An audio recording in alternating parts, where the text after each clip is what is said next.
অন্তর্বর্তী সরকার জনগণ এবং রাজনৈতিক দলগুলো কি চায় তা জানার জন্য বর্তমান সরকারকে অতি দ্রুত আলোচনায় বসার পরামর্শ দিয়েছেন বিএনপির মহাসচিব মির্জা ফখরুল ইসলাম আলমগীর।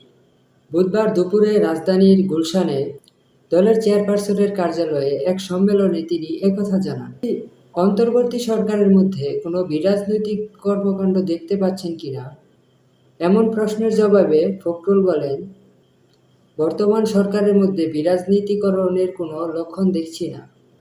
তিনি বলেন, আমরা একটি ক্রান্তিকাল পার করছি।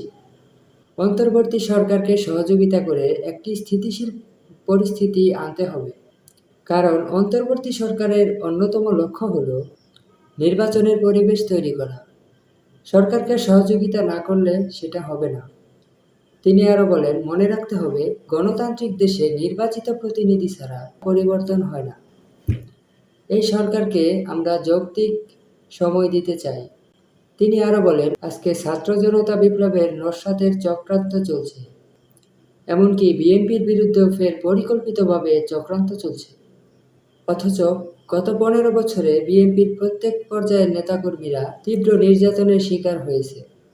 বিএনপির সকল পর্যায়ের নেতারা মামলায় জর্জরিত ছিল। এমনকি বিএনপির চেয়ারপারসন বেগম খালেদা জিয়াকেও মিথ্যা মামলা দিয়ে আটকে রাখা হয়েছিল জেলে। বিএনপির ভারপ্রাপ্ত চেয়ারম্যান তারেক রহমানকেও দেশান্তরী করা হয়েছিল এবং এখনও তিনি দেশের বাইরে আছেন।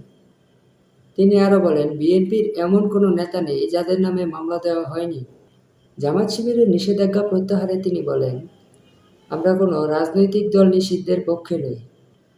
যারা বাংলাদেশের স্বাধীনতা সার্বভৌমত্বের পক্ষে তারা রাজনীতি করবে, এটা তাদের অধিকার।